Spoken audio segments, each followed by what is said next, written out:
नमस्कार दोस्तों, स्वागत है आपका हिंदी नॉलेज शो में। तो दोस्तों, आपने भी कई बार देखा होगा कि जब आपके पास दुनिया की सबसे बेहतरीन चीज़ आ जाती है कोई, और आपके धुरविरोधी या दुश्मन होते हैं, वो उसे नकार नहीं सकते और एक्सेप्ट वो कर नहीं सकते इसे कि हाँ ये दुनिया की सबसे बेहतरीन चीज़ है, तो वो उसकी मजाक उड़ाना शुरू कर देते हैं, उसको एक तरीके से डिफेम करना शुरू कर देते हैं।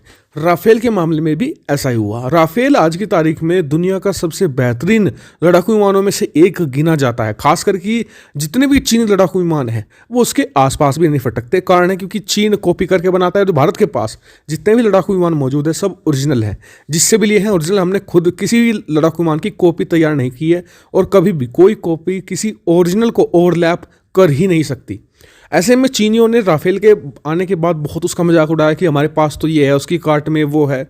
लेकिन ये बात सबको पता था कि अंदर से उन्हें डर लग रहा है इस बात का, और वो उनका डर अब सही साबित होता दिख रहा है। दरअसल आप सभी लोग ये बात जानते होंगे कि राफेल एक बहुत ही बेहतरीन लैंड अटैक लड़ाकू विमान है, यानी दुश्मन की जो थल सेना है उसका सफाया बहुत ही जबरदस्त तरीके से करता है। लेकिन इसकी खासियत एक और है, वो है दुश्मन के लड़ाकू विमानों के खिलाफ। दरअसल राफेल का जो राडार सिस्टम है वो दुनिया का सबसे बेहतरीन राडार सिस्टम कहा जाता है।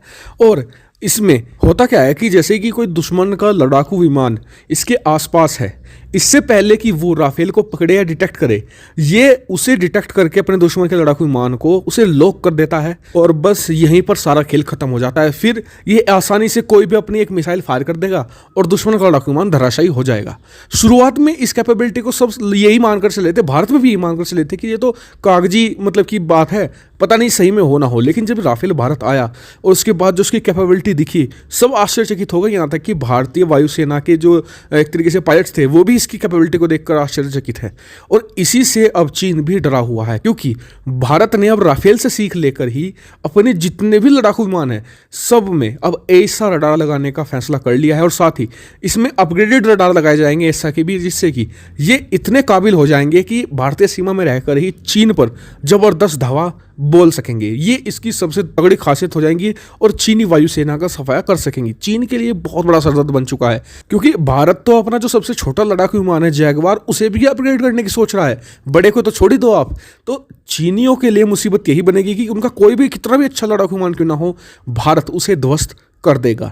ऐसे में चीन को जरूरत थी किसी से मदद लेने की। देखिए, ऐसा रडार दो देश सबसे बेहतरीन बनाते हैं, या तो रूस या इजराइल। इजराइल तो चीन को देने से रहा, रूस दे सकता है। लेकिन दिक्कत ये थी, अब तक चीन को यकीन नहीं था कि रूस दे देगा, क्योंकि जो ज़्यादातर लड़ाकू विमानों में लगाने की वो सोच रहा था कि J-17 में लगा दे, J-11 में लगा दे। और लेकिन दोनों ही लड़ाकू विमान है, एक तो Su-35 की कॉपी है, चीन जो रूसी लड़ाकू विमान है उसे कॉपी करके बनाया गया है चोरी की टेक्नोलॉजी से। दूसरा J-11 सुखोई 27 की कॉपी करके बनाया गया है।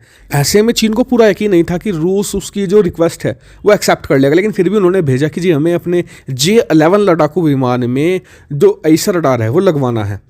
लेकिन आप जानकर हैरान रह जाएंगे कि रूस ने प्रस्ताव स्वीकार कर लिया है, और बताया जा रहा है कि रूस मदद करेगा चीन की उसके J-11 को अपग्रेड करने में, उसमें ऐसा रडार लगाने को लेकर। सबको हैरान करने वाली बात यह है कि जिस लड़ाकू विमान में रूस ऐसा रडार लगाएगा, उसे चीन ने रूसी टेक्नोलॉजी को कॉपी कर कर बनाया है, चोरी कर कर बनाया है उसकी टेक्नोलॉजी को।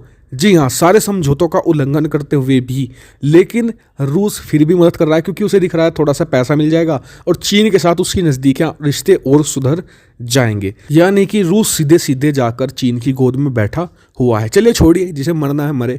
हम तो अपने असली सवाल पर आते हैं कि क्या J-11 ऐसा लगने के बाद भारतीय लड़ाकू विमानों को टक्कर दे पाएगा? तो इसका जवाब मैं आपको दो चीज़ें बताकर देता हूँ। सबसे पहले तो ये कि जिस J-11 में लगाया जा रहा है उसमें बहुत ही ज़्यादा उसके डिज़ाइन में भी फ्लॉज हैं, उसके इंजन में भी फ्लॉज हैं। इसी को लेकर पिछले साल चीन ने इसका प्रोडक्शन रोक दिया था। दूसरी बात यह है कि लड़ाकू विमान भारतीय लड़ाकू विमानों के मामले में काफ़ी ज़्यादा साइज़ में बड़े हैं, इनका रडार क्रॉस सेक्शन बहुत ज़्यादा है। ऐसे में इन्हें आसानी से डिटेक्ट किया जा सकता है भारतीय डिफेंस सिस्टम के जरिए जो ज़मीन पर तैनात रहते हैं। ऐसे में भारत का कुछ बिगाड़ पाए खास, ये संभावना ना के बराबर ही लगती है। हालांकि आपका क्या मानना है इस पर कमेंट करके जरूर बताइएगा। साथ ही वीडियो को शेयर भी कीजिएगा और चैनल को सब्सक्राइब करना बिल्कुल मत भूलिएगा। Thank you for watching video.